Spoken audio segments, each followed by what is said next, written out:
So today we're making a video where basically I am exposing myself. We are going to be going through all the book series that I have not finished.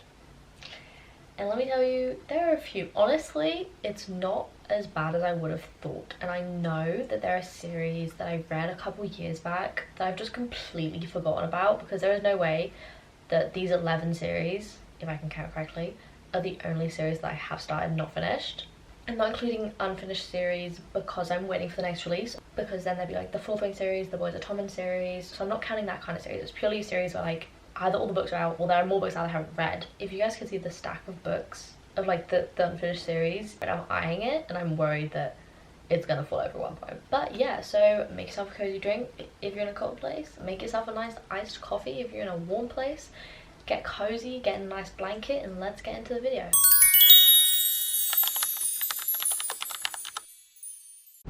Okay, so my camera battery just died. That's why maybe the frame has changed a little bit, but let's get into it, hopefully with no interruptions this time. And I'm now realising that there are some books that are out of order in this pile. As in the first series, I've got most of the book at the top, and then things right at the bottom. So just give me a second while I risk the life of my books to get that book out from the bottom of the pile. Mission accomplished. Okay, so for the moment the pile stands, but I'm genuinely concerned. But anywho, the first series we have, I have the entire published series, and it is Heartstopper. Honestly, got it uncompleted. I always say to people how I absolutely love Heartstopper, the series, because I've seen the series multiple times. It is my comfort show. I am already planning to rewatch it and probably read the entire series, which I cannot wait for because I just love that series, and I can't wait for the movie. But I'm getting off track because I've watched the show and I know the show so well. Season 1, the show doesn't exactly correspond to book 1 and stuff like that, so I don't actually remember how far I've gotten in the series, because it isn't a book series. If you don't know, first off, stop this video, go watch Heartstopper, go read the novels, like do better than me, and then come back. But if you don't know, it's a graphic novel series, so it's not actually like a book. So literally I have no excuse why I haven't read this, because it would be easy, it would be fun, it would be lighthearted.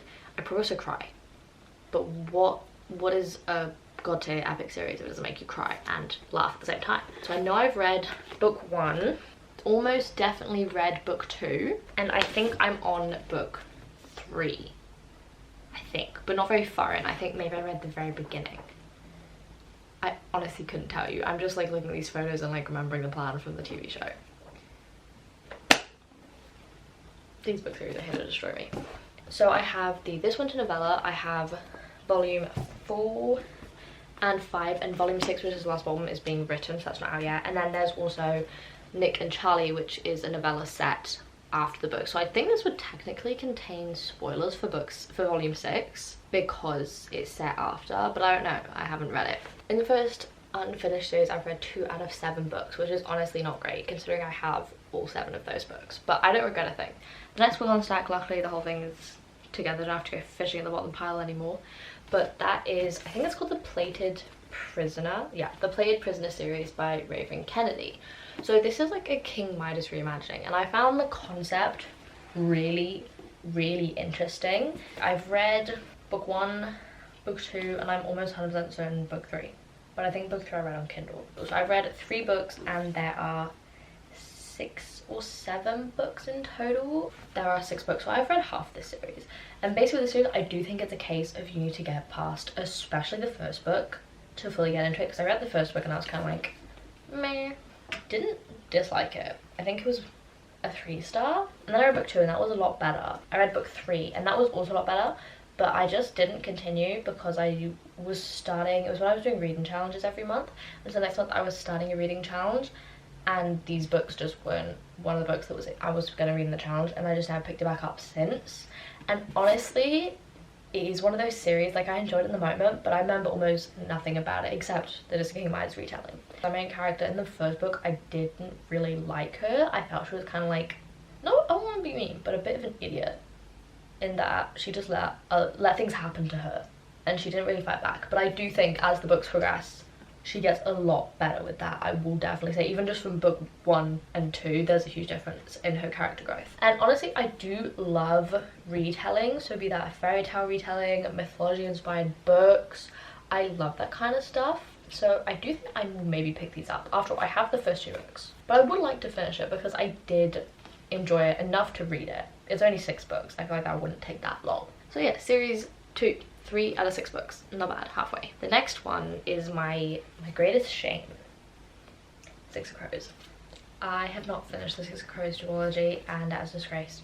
Basically, I watched the TV show with my sisters. Loved season 1, cannot remember season 2. I know I enjoyed it, I just can't remember it. And I really liked that, but I really liked the Crows. And I'd heard a lot of people say that the Crows are just so good, and I love me a heist book. Especially a fantasy heist book, there's just some rather top tier. So I read this one, and I read halfway through Crooked Kingdom. So I never got to chapter 42, or whatever it is that everyone's like, chapter 42.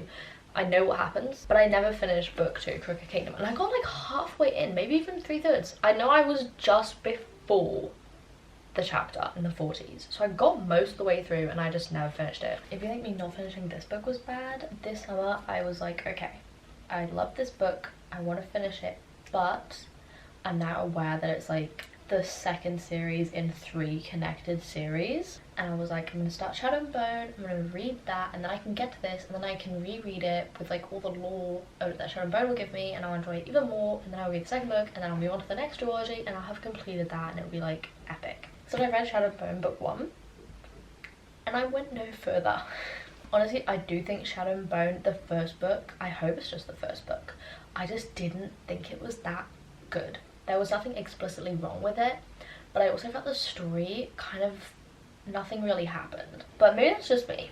And I do think if I were to get into it more, I would enjoy it, because this book was amazing. I loved it, still do. I think it's also a case of her writing just gets better, but I do think the first book in the Shadow and Bone series was the wrong book to read when I was in a slump, because it was boring and I was just not getting invested. So I did not do my goal, but that is definitely a 2026 reading goal, is to read the Grishaverse book series. So the first trilogy, the Shadow and Bone trilogy, the Six of Crows duology, and then the King of Scars duology. Okay, so the next one's on here, honestly, it's a throwback. And these ones, I've never actually seen anyone talk about them, but it is Fire Study and Stormglass, which are books 3 and 4 in the Chronicles of Ixia. So I read book 1 ages ago, because it was one of the only English books at my school library, and I really enjoyed it, but because it was so long ago, I just generally never went to pick up book 2. And then 2 years ago, I went to England, and I went to a second-hand store, and I saw these 2 books, and it was like $1.25 for each book. So I got both of them. It cost me like, I maybe it was $1.50, but it cost me €3 for both these books. And I was like, that is insane. I read the first book, I remember really liking it, this will be a chance to read more. And so I did reread book 1, and I read book 2, and I may have read book 3. I did not read book 3. So I read book 1 and 2, and I just never continued it, because it has the thing, and I really struggle to stick with series when they have such drastic changes. Book 1 and 2 is set in one country, and then our main character has to flee that country for reasons I'm not going to specify, and she goes to a different country. You have a whole new cast list, a whole new world, a lot more world building, new lore that you need to learn, and I really struggle sticking with longer series when they do that. But honestly, I would say if you like Throne of Glass, I feel like this is similar, because at the beginning I'm pretty sure she is also a prisoner, but she gets brought out to be, instead of an assassin, she is instead brought out to be the prince's poison taster. That's why it's Poison Study, because she obviously studies different poisons over the years so that she knows when to taste them in the food. And it was interesting, and it also is a similar thing, I think, in that like it's a corrupt king and she eventually gets into a rebel plot, that sort of stuff. So I read 2 out of 6 books in this series, series number 4. Next one I did mention in my last video, and that is the Codebreaker trilogy, and so it's by Bridget Kemmerer. I'm not going to go into much detail because literally my last video I mentioned it, but it's the first book is a Beauty and the Beast reimagining. The second and third books expand on the world created and the characters. And so I read book 1, I did enjoy it. As I said, I love me a retelling. I got onto book 2, they're almost finished, like literally so close. There is a trope in here, it's not even a trope, just a thing, a plot line, something in the book that I really dislike when that happens in books. It's like almost a pet peeve it makes a book a lot harder to get through. And I do think it's the case of I need to get through book 2 to get to book 3. So yeah, it was honestly really just, I think, a case of wrong time, because I also was reading book 2 right as I went into my slump. So I did soft DNF that. I do plan on picking this up probably sooner rather than later, so that I wouldn't have to reread book 1 like while it's still fresh in my mind, that I could just pick up from where I left off. So who knows, maybe this will make its way to my December TBR. Okay, so next, this is a recent release, so you can't even like hate on me for not having finished this series, because this book only just came out, I think, last month. I can't quite remember, I think it was middle of last month, and that is The Book of Dust. So again, this is another series I haven't seen many people talk about, but it is amazing. It is a prequel slash sequel series to the Golden Compass series, which I'm sure a lot of people would have known when they were young because they made a movie about it, and then there's also a TV show. So the original books, The Golden Compass, The Subtle Knife, and The Amber Spyglass, read them when I was younger. I loved them. They were written in the 90s or something, like they're old books, but they are so good. I just really enjoyed them. I thought they were really good. And so now as an adult, I've been reading the prequel slash sequel series that he's been coming out with, so I've been reading them as they come out, and it's actually been really fun because like I entered this world when I was a child, and I'm reading like his more, because they are more adult books as well, which I love when authors do that, when they release an original trilogy or book or series when people are young, and then knowing their audience will have aged, the next books they write are kind of slightly older.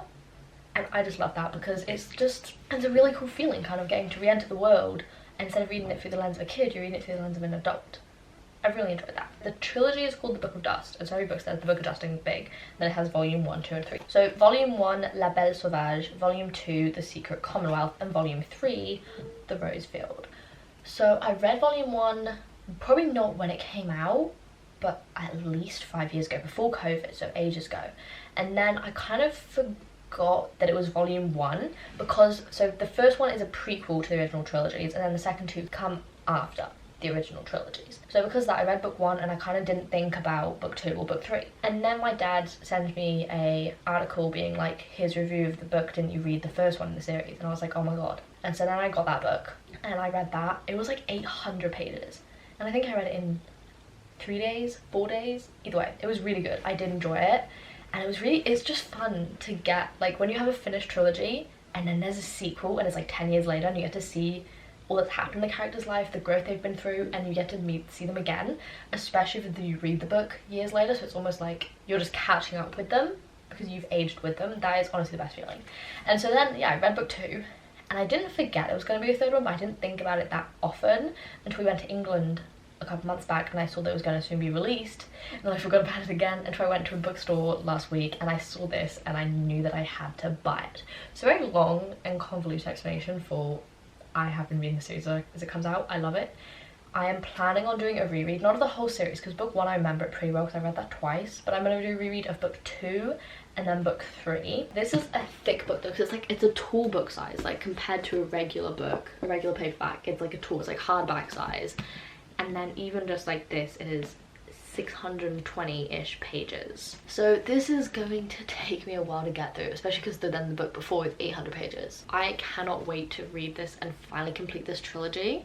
I just already know, based on how good the first 2 books and how good the original trilogy is, that it's going to be insane. It's going to be amazing, and that the ending will probably also destroy me, because the ending of the original trilogy when I was a child, devastating. Honestly, I recommend them. Even if you are an adult, they are the kind of series that transcends age. You can read them as a child and you can read them as an adult and they will still be as impactful. So that is series 5. We only have the last book left. So the next one is a duology, and I do have both books. Kind of bugs me that both books are not the same size, but I generally could not find this book in the same size anyway, so I didn't buy it specifically because I wanted to get it in physical, but I wanted it to be the same size, and so I didn't buy it because I could not find it. I don't think it has the small paperback yet. Maybe it's too recent, or maybe this can be bothered. And then I went to a second-hand store in England and I saw it for £5, and I was like, well, twist my arm, and so I did get it. Kind of bugs me, but at the same time, I'm chill with it. I'm chill with it. So yeah, so I read this one at the beginning of the year. I'm going to be reading this one this month. It is on my TBR, as you would have seen in the last video. And yeah, honestly, I don't know much to say about this because I just spoke about it in my last video. But this one, if you are looking for a fantasy palette cleanser, so it's still technically in the fantasy genre, but it's not like your typical fantasy battles, enemies to lovers. You just want something that's just cozy, feel good, something to lift your spirits. Like if you're in a slump and you've just read a devastating book and you need something to like lift your spirits that isn't that deep, I would recommend this because it's so good. It was one of those books though, and I think another reason why I didn't immediately get this book, outside of the fact that it wasn't the same size, was also because this book finished and you don't need a sequel. So I am looking forward to finishing this because I did really enjoy book 1. It's not necessarily a book I think about a lot, but like I said, it was just a really feel-good, cutesy, wholesome book. Who knows, maybe book 2 will blow me away and this will become like a 5-star duology. But as it is, I don't think so. Basically, we have 2 main male characters who get together at the end of this book. And I'm pretty sure book 1 focuses on one of them and book 2 focuses on the other, just based off of the covers and then reading the back as well. Which actually, you know, knowing that actually sounds really interesting because it would be cool to get this guy's point of view, because this one is entirely in this one's point of view. And I actually love it because this fits their vibe so perfectly. Oh my god. This is actually getting me really hyped to read this book now. Because this, you will understand the other book, but this fits Linus Baker's vibe and this fits Arthur Parnassus's vibe. I'm actually really looking forward to this now. Okay, moving on before I get too excited and sidetracked. Another series which has been unread for a while is the Dreamer trilogy. This is a spin-off series to the Raven Voice quadrology, like series of books, but it's 4 books, which was amazing, top tier, honestly low-key a god tier series of mine. I absolutely love that and I do think about it quite often. And so when I found out there was a spin-off based off of 1.5, it's like one main character and then another main character is also kind of in it, but not too much, of the people from the original trilogy, quadrology, I was like, I need this. And so I bought book 1 when I saw it at the shop because I didn't realize it was a spin-off, and I saw it at the shop and I was like, wait a second, and I got it. And then I was like, okay, I'm gonna read this, but I need book 2, so I got this on Vinted and I did read them and I did really enjoy them. The writing style, the universe, the characters, I love Maggie Stiefvater's writing, at least for this series. I've never read anything else of hers. I love this series, I love these characters, so I did really enjoy that. But basically I was reading this book when I had to go to the hospital for surgery and I just never finished it. And literally it's not even a good never finished it. I had this much left. It is a disgrace. Basically, like at the end, you know how at a book there's like the end and then there's the end, so like there's the end of the conflict and there's like a couple chapters of just, and they all lived happily ever after, showing how they lived happily ever after. So I just never read that part of it, and then obviously I never went on to book 3.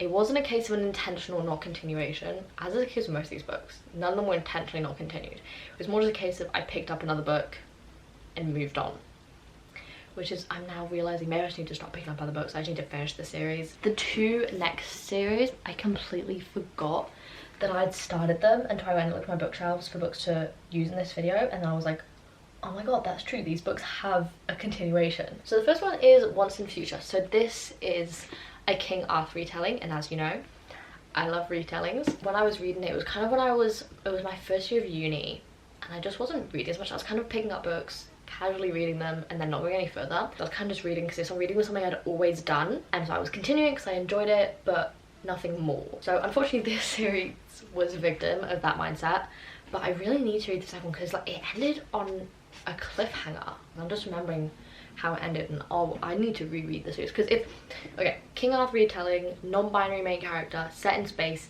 gay teenage Merlin. I feel like what else do I need to say to convince you to read this book? There we go. This video isn't even supposed to be convincing you to read this book. This is a video reflecting on my wrongs. What else do I need to say to convince me to finish this series is what I should be saying. Okay, another one that I did not finish is The Girls of Paper and Fire. This didn't get finished for the same reason that I never finished The Chronicles of Ixia, because after book 2 it changed setting, change of people, change of lore. My brain is not good at staying focused, but it's cool, we moved past it. This book was really good. I loved book 1. I also really liked book 2. Book 3 obviously never read, but like the beginning was good. It was like starting a new series over again, and I just don't like that when they do that change of location character. It's like starting a new series and it's like, but I was so invested in the old characters and the old location, the old lore, I want to continue that series. I want to start a new one, even if it is the same series. If you know, you know. If you don't, I'm making no sense. I'm just going to read this part of the blurb because I don't know how to describe this book. Each year 8 beautiful girls are chosen as paper girls to serve the king. It's the highest honor they could hope for and the most demeaning. This year there's a 9th, and instead of paper, she's made of fire. I think it's like demons came to Earth. So the demons are the highest caste. This king, I'm pretty sure he's a demon. And then you have the children that were born when demons and humans procreated. So like half demon, half human.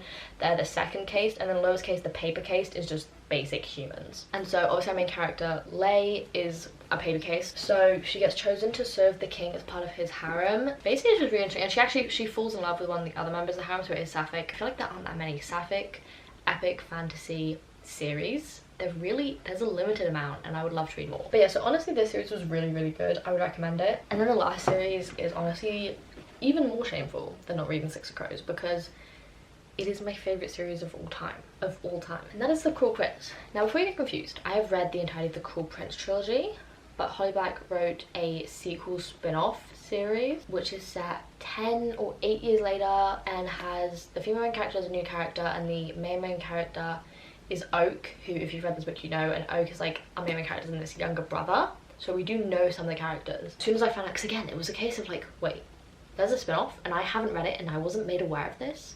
This isn't working. Let's buy this book. So I read this and I think it was a really unfortunate timing, and not even unfortunate timing, it was really unlucky because I read it just before I got into my reading phase again this year. Except what got me into this reading phase again was Fourth Wing, because I started getting onto BookTok and I started seeing Fourth Wing everywhere, and so I kind of had half read this book. Soft DNF'd it, didn't even DNF, just like put it down. Because this references stuff that happened in The Cruel Prince, it kind of bugged me because I couldn't remember if it was referencing history facts that we're learning in here or if it was referencing history facts that we learned from here, and that was kind of bugging me. So I kind of stopped it with the intention of starting a reread of this trilogy, because I want to reread this trilogy because I love it, and also so I'd have more logic for this one, and I never got around to that. But my sister read this one and then the second book, The Prisoner's Throne, and said she almost preferred it to The Cruel Prince. So honestly I have to read it because this is my favourite series ever. This is like god tier for me. So this is better. There are no words. Definitely do need to read this one. But yeah, I'm not even going to stack all the books that we just went through on my lap because they will fall. And they will go off camera and just like stretch up to the sky. So yeah, this was honestly revelationary. That's not the right word. That's not a word, is it? Revelatory. Like it revealed things. Revealed that I need to read and finish my series because otherwise I'm missing out. Honestly, just otherwise I'm missing out. There's nothing more deeper to it than that. But I need to finish them, especially if I already own the books. It's a disgrace, I'm aware. So I had fun filming this. I hope you had fun watching it. Please tell me if you've read any of these series and if there are any that I should 100% continue. There are a lot of them and they sound really interesting.